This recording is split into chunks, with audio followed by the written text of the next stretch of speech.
खेसारी लाल यादव को बर्बाद करना क्या इतना आसान है? क्या खेसारी लाल यादव जी किसी के दम पर भोजपुरी इंडस्ट्री में राज करते हैं?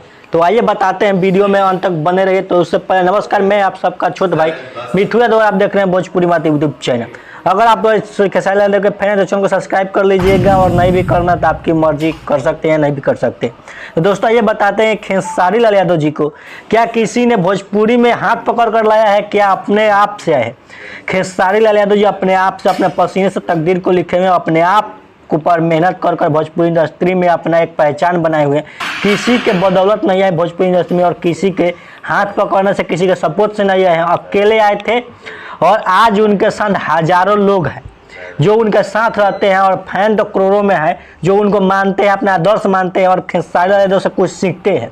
किसी के बदौलत नहीं है वो इंडस्ट्री में, भोजपुरी इंडस्ट्री में, और किसी ने हाथ पकड़ कर यहाँ तक नहीं लाया है। और उनका एक दो गाना डिलीट करने से, स्ट्राइक मारने से उनका करियर खराब नहीं होने वाला है, ना बर्बाद होने वाला है। ये कान खोलकर सुन ले, जिसको लगता होगा कि खेसारी लाल का करियर बर्बाद हो चुका है गाना डिलीट होने से, तो ऐसा कभी नहीं हो सकता है।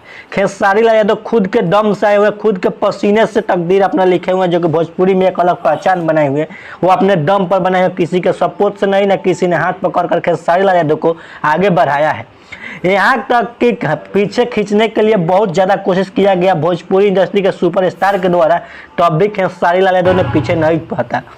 तो दोस्तों खेसारी लाल यादव के बारे में आप सभी को अपडेट सोचे दे देते हैं। पसंद आया तो वीडियो से लाइक कीजिएगा और चैनल को सब्सक्राइब कर लीजिएगा। फिर मिलते हैं एक नई वीडियो के साथ, तब तक के लिए बाय बाय।